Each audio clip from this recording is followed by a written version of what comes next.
കൃത്യമായ നീക്കം CPIM-നെയും ഇടതുപക്ഷത്തെയും ഉന്മൂലനം ചെയ്യാൻ ലക്ഷ്യമിട്ടിട്ടുള്ളതാണ്. ബംഗാളിലും ത്രിപുരയിലും തെരഞ്ഞെടുപ്പ് പരാജയത്തിന് പിന്നാലെ CPIM-ന് നേരെ നടത്തിയിട്ടുള്ള കിരാതമായിട്ടുള്ള ആക്രമണങ്ങളെ അനുസ്മരിപ്പിക്കുന്ന അതിൻ്റെ മറ്റൊരു രൂപമാണ് ഇപ്പോൾ കേന്ദ്ര ഭരണാധികാരം ഉപയോഗിച്ചുകൊണ്ട് നടത്തിക്കൊണ്ടിരിക്കുന്നത്. കഴിഞ്ഞ തെരഞ്ഞെടുപ്പ് കാലത്ത് ഇന്ത്യയിലെ ഏക ഇടതുപക്ഷ ഗവൺമെൻറ്റിനെ ഇല്ലാതാക്കും എന്ന് പ്രഖ്യാപിച്ചത് കേന്ദ്ര ആഭ്യന്തരമന്ത്രി അമിത്ഷായാണ്. എന്തുകൊണ്ടാണ് പിണറായി വിജയനെ അറസ്റ്റ് ചെയ്യാത്തത് എന്ന് ചോദിച്ചത് രാഹുൽ ഗാന്ധിയാണ്. അരവിന്ദ് കെജ്രിവാളിൻ്റെ കാര്യത്തിൽ എന്നതുപോലെ കോൺഗ്രസ് BJP സംയുക്ത നീക്കമാണ് പിണറായിക്കെതിരായിട്ടും നടന്നിട്ടുള്ളത്.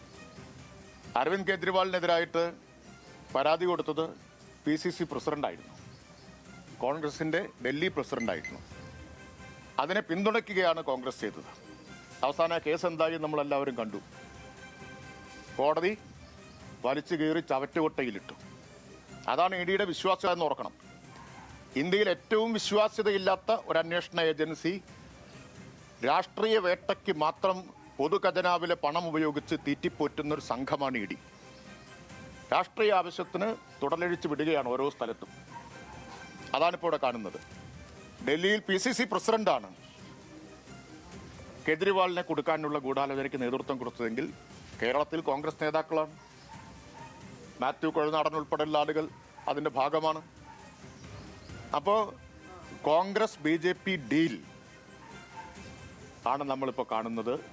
ഇതിന് കളമൊരുക്കാൻ വേണ്ടിയാണ് തെരഞ്ഞെടുപ്പ് കാലത്തുടനീളം മുഖ്യമന്ത്രി, ഇപ്പോഴത്തെ മുഖ്യമന്ത്രി VD സതീശൻ CPM BJP ഡീലെന്ന് ഉറക്കെ വിളിച്ചു കൂവിക്കൊണ്ട് നടന്നത്. ഉത്സവപ്പറമ്പിലെ പോക്കറ്റടിക്കാരനെ പോലെ. ഡീല് നേരത്തെ ഉണ്ടായിക്കഴിഞ്ഞിരുന്നു. തെരഞ്ഞെടുപ്പിൽ വളരെ തന്ത്രപരമായി BJP വോട്ട് മറച്ചു കൊടുത്തിട്ടുണ്ട് കോൺഗ്രസ് അധികാരത്തിൽ വരുത്തുമെന്ന് ഉറപ്പാക്കാൻ. അതിനുശേഷമുള്ള വേട്ട ഇപ്പോൾ നടക്കുകയാണ്. ഇതിനെ നേരിടാൻ ഇടതുപക്ഷത്തിനറിയാം. ജനങ്ങളെ അണിനിരത്തി രാഷ്ട്രീയമായി നേരിടും, നിയമപരമായി നേരിടേണ്ടത് നിയമപരമായിട്ടും നേരിടും. ഇന്നലെ 40 മിനിറ്റാണല്ലോ മുഖ്യമന്ത്രി സതീശൻ പ്രധാനമന്ത്രിയുമായിട്ട് ചർച്ച നടത്തിയത്. ഇന്ന് രാവിലെ റെയ്ഡ് നടക്കുന്നു. ഇതൊന്നും തമ്മിലൊരു ബന്ധമില്ല എന്നാണോ അരിയാഹാരം കഴിക്കുന്നവരൊക്കെ വിശ്വസിക്കേണ്ടത്? ഈ പ്രധാനമായും VD സതീശൻ മുഖ്യമന്ത്രി ആവുന്നതിന് മുൻപ് തന്നെ മംഗലാപുരത്ത് ഒരു യാത്ര RSS നേതാക്കളെല്ലാം കാണാൻ വേണ്ടി നടത്തി. അതൊക്കെ ഇതിൻ്റെ ഒരു ഗൂഢാലോചനയുടെ ഭാഗമാണ്. വലിയ ഒരു ഗൂഢാലോചന, ഒരു വൻ പദ്ധതി ഇതിൻ്റെ പിന്നിൽ നടന്നിട്ടുണ്ടെന്ന് നമ്മൾ കാണണം. ചാർട്ടർ ചെയ്ത വിമാനത്തിലാണ് VD സതീശൻ പോകുന്നത്. എന്താ അത് കേരളത്തിൽ BJPക്ക് ഒരു വിഷയമാവാത്തത്? മാധ്യമങ്ങൾക്ക് വിഷയമല്ല വോട്ട്, BJPക്കും അത് വിഷയമാവാത്തത്?